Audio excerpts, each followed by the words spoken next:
Service Alliance community. How y'all doing today? Alongside of me, brother Doug. What is up, man?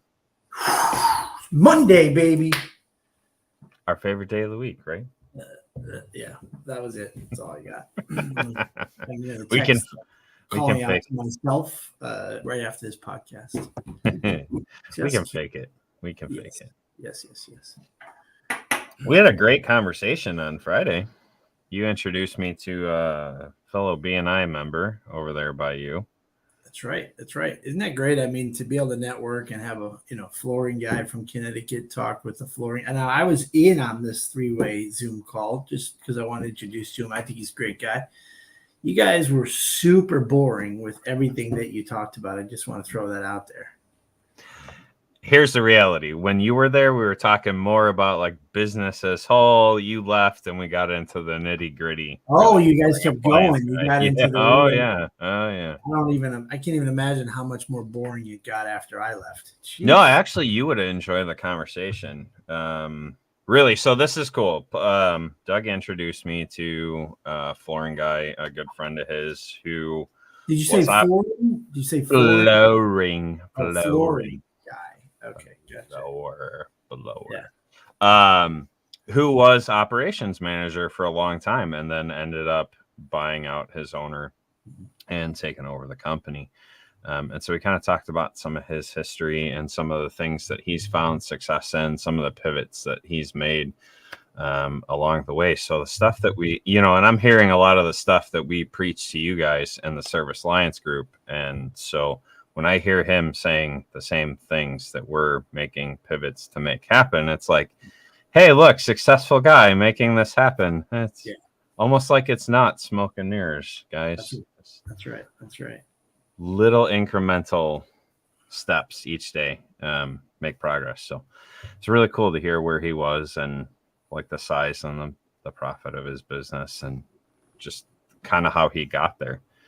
The Service Alliance keeps you in our community, right? We know that Bob has sold his business, and I saw him leave some of the Facebook groups, and I just had a little tear because I'll miss Bob. But you're sticking around because you're part of the Service Alliance group, and that's awesome. But you need your flooring people, and you got them, and it's really cool to do business without network partners is just.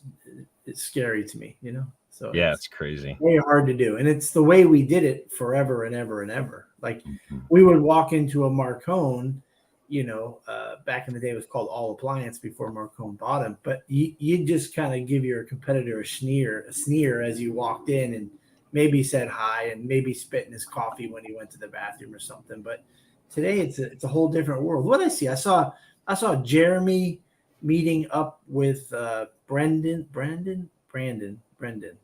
Anyway, helped him on a service call down in Texas. It's just not the way it was 20 years ago, 30 years ago. So EJ and Steven Gibson. Pass referrals back and forth. This is probably a better fit for you. Sure. They pass them back and forth. So love it. And cheer each other on. Yeah. That's Derek. There you go. Okay. Sorry, Derek. I love you, buddy. I forgot your name. I'm terrible with names. It takes practice to get better at names, but so the whole point of that was like we had some and a little bit of it is what we're talking about today. Like, what are these determining factors in your business? How do you generate this revenue? How do you keep the doors open, the lights on? Like, what does that look like in these different businesses? And so from operations management perspective, we're going to kind of tackle that today because Doug and I, we aren't the money bags. Like it's not our money, but it's our money. And so we are that second in charge that is responsible for making sure it happens. So we're going to kind of tackle that. And then we're going to lean into one of the reasons why your friend was so successful in the flooring business. And we preach it all the time. What's that? You get a lottery ticket? He won a lottery ticket? Is that what he did? You take care of the people. That's first. Right. I remember him saying that. Yeah. And the profit follows. Yep. So when I heard him say that, I'm like, wow, he fits right in with the community. Yeah, People first, right. profit will follow. That's right. That's right. Love it. You want to pray us in, brother? Sure will. Sure will. Lord God, it's Monday, and we lift our week to you. We lift our day to you. We lift our life to you. We thank you for everything you give us. We pray that you help us continue to stay grateful and humble and do the right thing, which does not mean that we need to be, that we're going to struggle financially.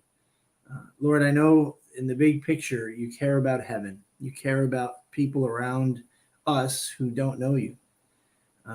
We know that that you will provide everything that we need for our lives and for our businesses. And so the trick here is to trust you, Lord, to trust you with all our heart. I lift up Paul Deshane, that's our friend in the flooring industry in Connecticut, to you. I pray that this week, God, you guide him and continue to help him strive to take care of his customers and to trust in his processes and his business model and in you to bring the profits that it needs to have to continue to be in business.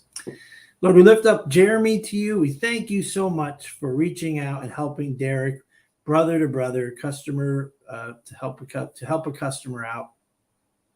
God, this is the kind of way that you want us to serve one another. And so we thank you for all this in Jesus' name. Amen. Yeah, man, I love it. I love it. I'm rambling. This just is a bad day for my team at Action Appliance. They're just going to hope I keep the door closed and not talk to them today. So we all have those days sometimes. Yeah, we all have those days sometimes. So budget. Gosh. Monthly projections, numbers. I hate that crap. I hated that crap when I owned a business. I left it to the accountant, really. I mean, and maybe that's a good first piece of this, because as operations, we have to work pretty in depth with the accountant to go, okay, like, what are my targets? Or with the owner, what are my targets for the month? The owner should be working with the accountant. If they're not, then you have a whole different set of issues.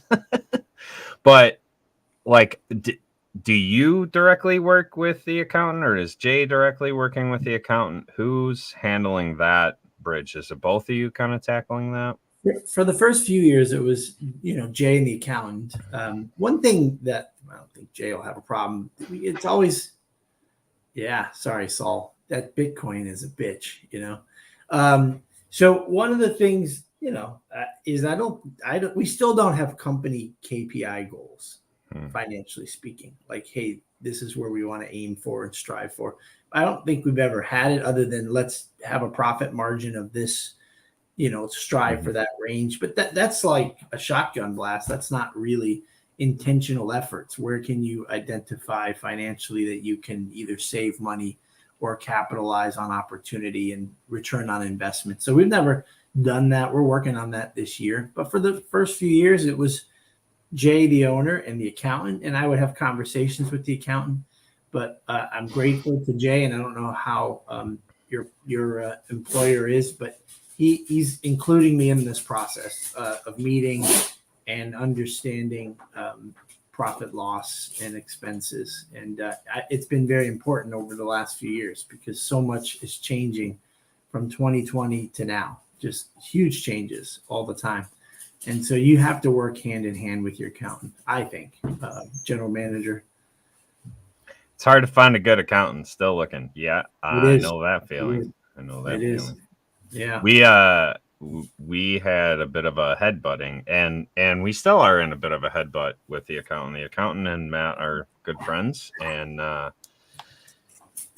feel like he fails us more often than not. There's certain numbers that I need to know to do my job, and I don't care about anything else, so like where I think where the disconnect came in is we had a previous operations manager that was kind of like compartmentalizing stuff and hiding stuff and doing stuff, and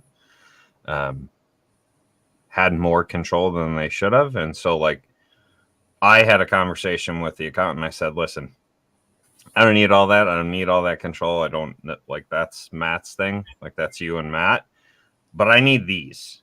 I need these targets. I need these numbers. I need these projections because that helps me lead the rest of the team and accomplish what Matt is trying to accomplish. So if I know where he's trying to go and I know what our numbers are, I can put together an action plan each month or each quarter, each year and progress through it. So it doesn't have to be like, even if you have a number 2 in charge of that, there's just certain numbers like I need to know. And so we had a good conversation. At least he's like, listen, you guys, $100,000 keeps the light on every month. We have a bigger operation. There's more involved than, the appliance, because like $100,000 a month, even as an appliance company, my mind was at 6 guys. I was not there. And so it was like, okay, cool. He goes, and I want to see you guys at like 105, 110. These are like the baby steps to where you're going to, right? We've managed to have like $120,000, almost $125,000 months, which is fantastic because it means that some of the little pivots that we've made have worked. And so for me, it's like, what's that next push? Are we shooting for 130 or shooting for 140? What are those targets that we shoot for? So targets are important. Well, I know there's a lot of friends of ours out there that have just started in the last 5 years or have been super busy, that they're probably just putting their head down and charging what they think they need to charge and looking in the bank account and seeing money there. That's all good, but you got to know your numbers and you got to have your targets for sure.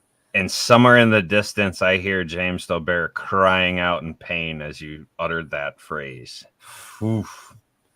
It makes me cringe too. You have to know your numbers, guys. I don't know. We've probably beat that horse to death, but you have to know your numbers. If you don't know your numbers, you don't know if you're dead. Here's a crazy number, right? So I always compare month to month over the last few years, and just comparisons. Our average ticket from last year at this time is almost $50 higher. And so that is just automatic adjustments to the things that went up that are not our fault. It's just part of the cost of doing business. And it's shocking to see almost $50 higher. Now, what's your average call volume a month? I just want to put that number in a little bit of perspective. Volume? Oh, like I average like 13 to 1400 calls. So let's just go with 1,300 calls. Yeah. Guys, if they didn't make the adjustments that they needed to make, that's $65,000 a month in lost money. Yeah. You don't get that back. That's $65,000 a month lost. Yeah. Wrap your head around that for a second. Know your numbers. Good gosh. $50, that's phenomenal. You know what I mean? Like it's in the grand scheme of things, it's nothing. But like you said, it is the things that have gone up. You made a response to it. You increased the dollar amount that you needed to increase to compensate for that. So you're not going out of business. You're keeping the lights on. You're keeping people employed by paying attention. And I'll tell you something, it's sticker shock. I'm like, holy cow. But these are just areas of our company doing what needs to be done. The part prices go up, and then we raise the price. We're according to it. Insurance went up. Advertising with Google. How about this, man? It's been so slow, and then it got busy really late in the season. And then within 3 days, because the cost of Google AdWords right now, we had to turn the AdWords back off. And if we didn't, and we did it like, I think I did it like a few days late. Jay and I were just, because the phone rings, you pick up, you tell them 5 days, 4 days, and then half of those or a third of those cancel and find somebody sooner. Well, you paid for the phone to ring. You even paid somebody sometimes to answer that phone and put it on the schedule. And so to not turn AdWords off, I screwed up. And who knows how many few $1,000s that cost us for 3-4 days that was on. I'm going to make Mike Carson cry at the moment, and then we're going to hit Foreman's question. Do you think, and I know this because for us, this is how we built, like I helped him build the floor for you even before I was there by utilizing this network marketing. Like as far as like your BNI, do you find value in the referrals from your BNI? Do you have people referring you in Facebook groups? Do you have, like, how's that? That's really very inexpensive referrals, right? To stay connected in the Facebook communities, right? BNI has a cost to it, but like the Facebook communities, it's a $0 cost. And so for us, we are split between two BNIs. I'm like a resident sub in one because it's such a big group. There's always someone missing. And then I have my own BNI chapter that I'm a part of. And we have a guy going into the one that I'm a resident sub in. And it's mind blowing. Yeah. You go into the groups, and from both of these BNI groups, floor for you, floor for you, floor for you, floor for you, floor for you. Here's our experience with, and it's not just like call them. It's here was our experience with them. Like here's what we've done. So if you have employees, especially moms groups, community handyman groups, stuff like that, make sure you're getting in there because that'll drive that bottom line down. 45 referrals in the last 6 months from my BNI group. I mean, it's phenomenal. It all adds up and helps the bottom line for sure. I don't think we do a good enough job with the Facebook pages because I can just see how successful that is. It's just maintaining it, staying on there, commenting, responding when someone refers you to say something like, wow, this is great. Thank you so much. I promise you we'll knock your socks off, that kind of stuff. And have your customers that are like tagging, have them send you an invite or send your technicians or send your, CSRs an invite to the group so that someone from the company can respond and be a part of that. But once you have these raving fans, and we have raving fans in our, like, former customers are tagging us in all these different places, and then they send us an invite to the group. Refer a friend, right? $25. I don't know. That's been the price we've been giving for years. Maybe inflation should be higher, but $25 is way cheaper than a Google ad click, or not a click, but a conversion. So it's the way to go. So what should my average per call be?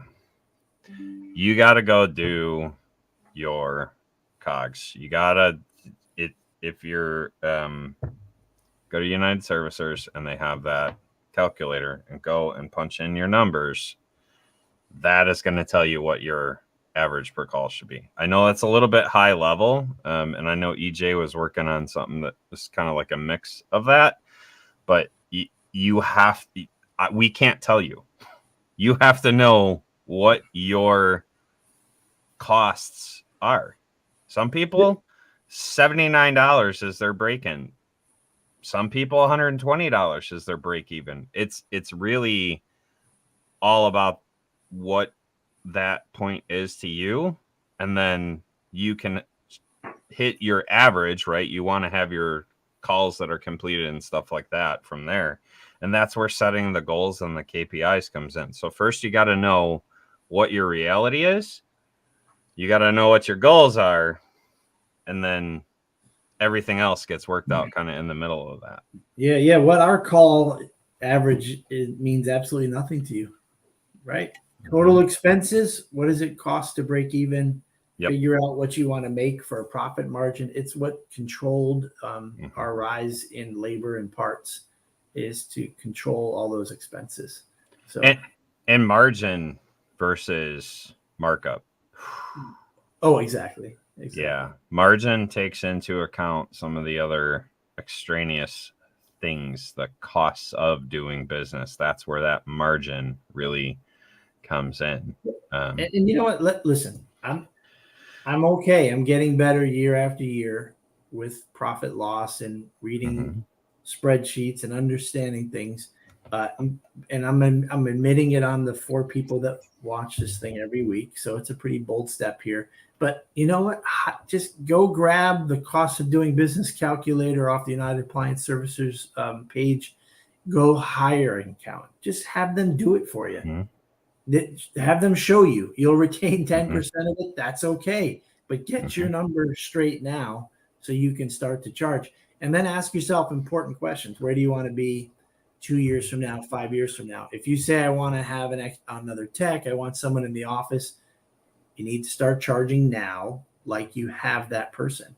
So your break even isn't even the right number. Your break even has to be where you want to be 2 and with 5 2 years. guys, with 3 guys, with 4 guys. Right. Yes. And charge now, my friend. Charge now, because that's how you grow your business. Your customer may appreciate you being $80 less than everyone else, but will you be here in 5 years to help them out in their next service call?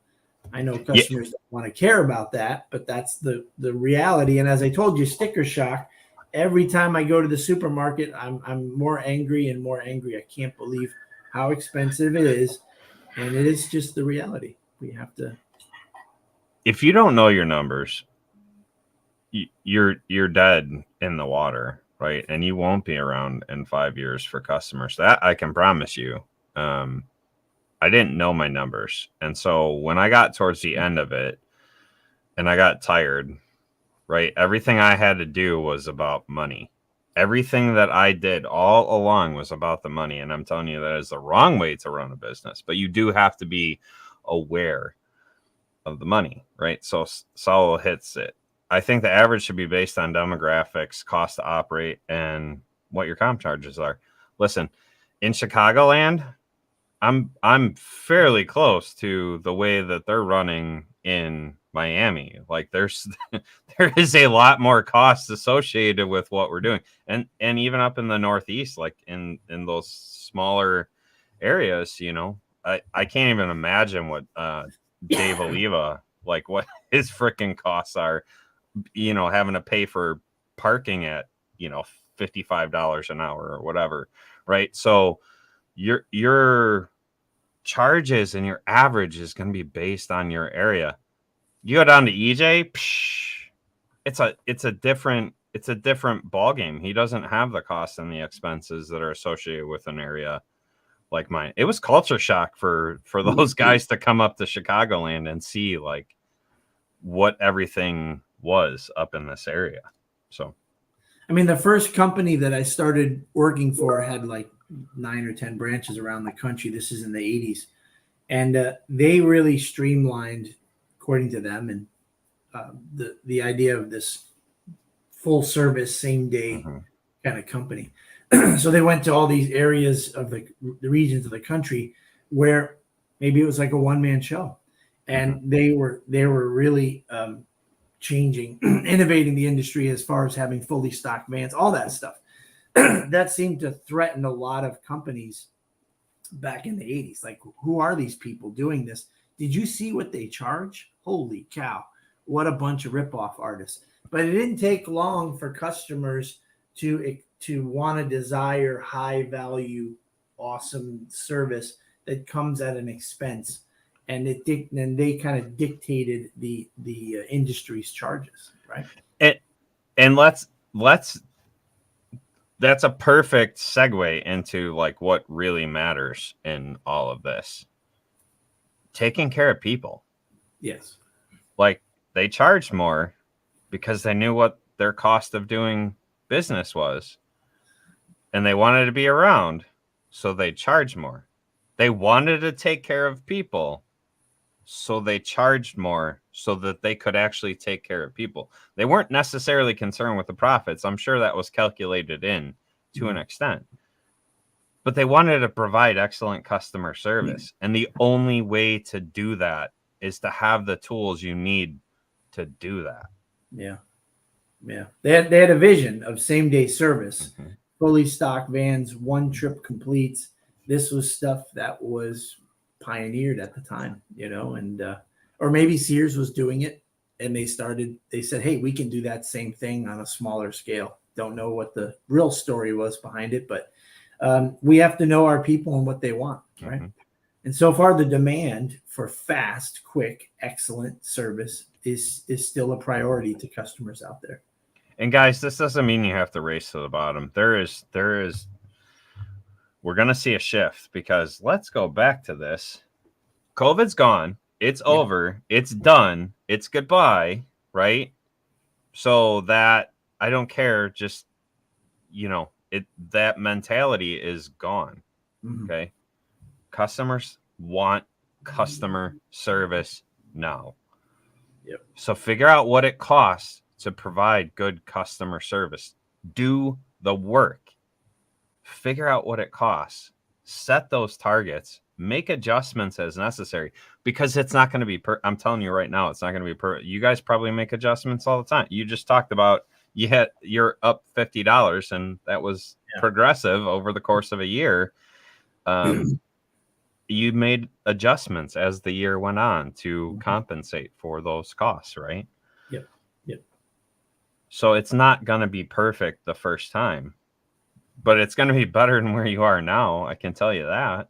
Well, it's just a matter of making time, making priority to take the time to do it, which I've never done it. I've never been a guy starting out from scratch. It's got to be so difficult and challenging. That's why you need your partners. You need people that you can count on, peers like Paul Deshane in the flooring industry, you guys rubbing shoulders, talking about what's working and not working, all that stuff. All that is necessary. And you got to go do the service calls. So these guys that are one-man shows that have been doing it for 15 years plus and say, hey, this is the way I want to keep it. I respect that. That is really hard work. And but you still have to know this stuff. Like you still have to know the cost of doing business. Because otherwise you're not going to be around. You're not going to have retirement. You are literally going to be working till you're dead. And then your family's going to have to figure it out from there. Yeah. Start planning, right? Even if you want to be a one-man show, are you planning for retirement? Are you planning for a future when your body gives out? Because if you are a one-man show and you are a technician, your body is going to give out. I have met more guys in my time that were one-man shows that their body is broken. What's that line item that you want for your monthly 401k? If it's $500 and you do, 100 calls a month or whatever, that divide it up, add it to the cost of your quote, and there's your 401k payment, right? Mm-hmm. Our mission in the Service Alliance is, if you want to grow, we're going to help you grow, right? If you want to just run your business more efficiently, we want to help you run your business more efficiently. That, whether you're 1, 2, 3, 4, 16, 20, 30, we're here to help you. These are the things that not everyone thinks about, especially the one man. I was there. It's really hard to run your business if you don't know where your business stands. Make sure you get those numbers, guys. I do. I get very passionate about this one, much like James, because I've seen a lot of guys go down in flames. Yeah. So, and then take care of people. Like we beat that horse to death, but I don't think you can ever stress that enough. If you take care of people first, if you take care of great customer service, and I mean knock it out of the park, knock your socks off customer service, profit is going to follow. If you are the best damn appliance guy, best damn heating and air, best damn flooring company in your area, people aren't going to care about paying a higher price. They will pay a higher price for better customer service. Be better. Like, take care of the people. And when you win them over, then you got to stay in connection with them. Email them from time to time. Tell them how much you appreciate them, and you're waiting. You're standing by for them. So much easier to maintain a customer by doing great work than to go and collect a check and not have them call you back and pay for a whole nother new customer. It's very expensive, new acquisition. So yeah, new acquisition is way more expensive than repeat customer. And it's way more expensive than raving fans, right? Like, you get a raving fan, they're worth 3 and 4 more customers right. if you can manage to keep them happy. Yep. Give more than what you get paid for, 1,000%. That's right. You can't. If you've never heard that speech, it's phenomenal. It's a really good speech. It's in some of the Maxwell books.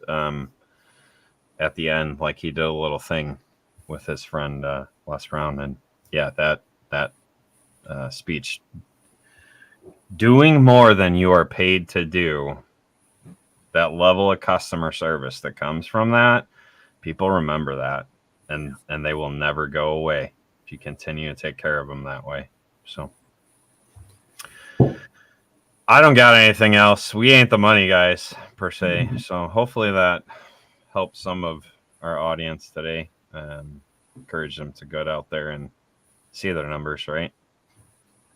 Can you imagine that? We do have a really good workman's comp plan, so it's an opportunity for me to take some time off on the state if I get injured running the 5K. We'll stick Rob Jones on finding a nice 5K to get you registered in, and you can go represent Action. No, that's like the dumbest thing I've ever heard of or seen. Imagine running for fun. It doesn't make any sense. Yeah, I love running for fun. Yeah, different strokes for different folks. Oh man, well, it's been fun, guys. Hopefully we helped you out today, and tune in tomorrow. Mike and his co-host will be on, and we'll catch you next time, guys. Have a good day. Thank you.